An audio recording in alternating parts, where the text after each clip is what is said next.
प्यारी आत्माओं, दुनिया मुझे श्याम सुंदर कहती है ना, अर्थात अच्छी और बुरी शक्तियां किसी में बहुत बड़े स्तर पर मौजूद हों तो उससे शक्तिशाली इस संसार में कोई और नहीं हो सकता। यही संपूर्णता का नियम है। सिर्फ अच्छाई के कसीदे पढ़ाकर और बुराई को ताने मार मार के आप सिर्फ लौकिक मर्यादाओं के प्रतिमान स्थापित कर सकते हैं, किसी को संपूर्ण नहीं बना सकते। आपको जानना चाहिए कि 24 घंटे का सफर दिन और रात के संगम से ही पूरा होता है, और श्याम वर्ण की सुंदरता शास्त्र प्रसिद्ध है। संपूर्णता के प्रतीक विष्णु के चित्रों को देखिए। कीचड़ के कमल को सम्मान दिया हुआ है और नाग महाराज भी सेवा में हाजिर है, तो विष्णु की स्टेज श्याम वर्ण से ही निकलकर परिष्कृत हुई ना। रावण में भी अंधेरा और उजाला दोनों थे। अंधेरा जब तक बुलंद था वो रावण था, जब उजाले ने उसको चकाचौंध किया तो वो राम बन गया। ऐसे ही भगवान की स्टेज प्रेममय होकर सुंदर सृष्टि की रचना करती है, वहीं क्रोध स्वरूप सारी काया सृष्टि का अंत भी कर देती है। यह निराकार स्टेज की एक सीढ़ी पहले की स्टेज है।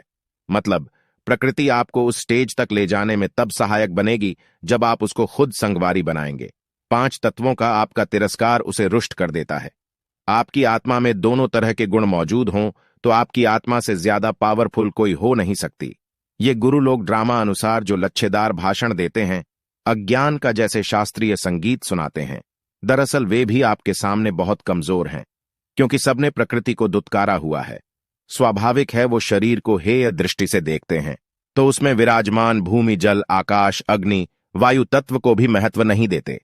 इन 5 तत्वों को खुश किए बिना आप किस आधार पे इसी दुनिया पे राज करने वाली पौध तैयार करने का दावा करते हो? आपको पता है भारत अंग्रेजों का गुलाम क्यों बना रहा?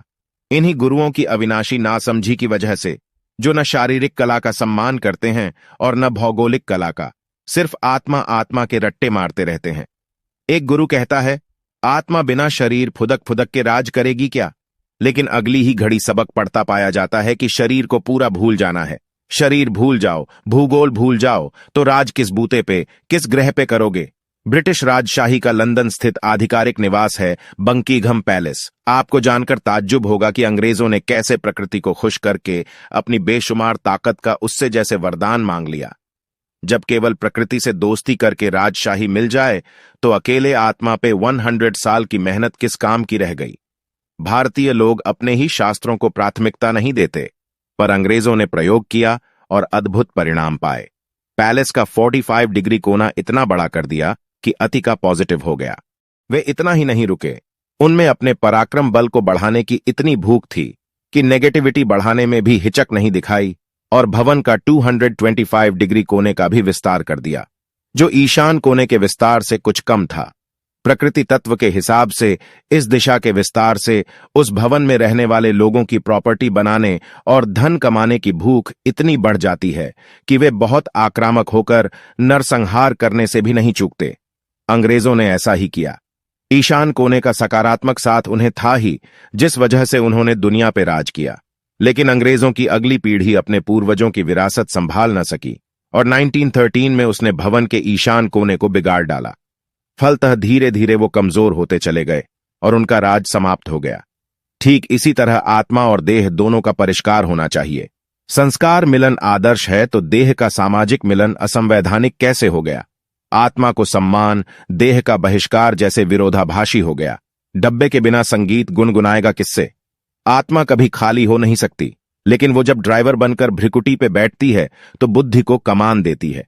उस समय समान प्लेन बुद्धि होगी तो जैसे ईश कोना सार्थक हो गया।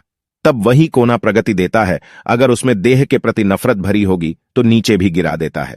ठीक इसी तरह सर के अपोजिट पैर होते हैं, यानी यह हो गया भूमि तत्व। यह हमारे पूर्वजों का आसन है, राहु की दिशा है। इस दिशा के दूषित होने से काफी कष्ट मिलते हैं।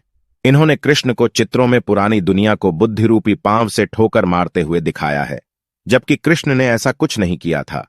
उसने तो इसी पृथ्वी पे रहकर उसका आदर करते हुए यादगार चरित्र अदा किया।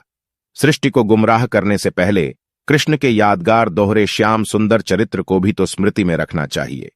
उसने आंतरिक संस्कार रास तो की ही, अपने जिस्म को भी कशिश करने वाला बना दिया।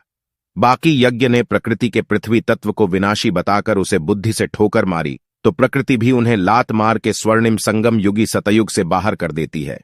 जाओ शून्य आसमान में राज करो।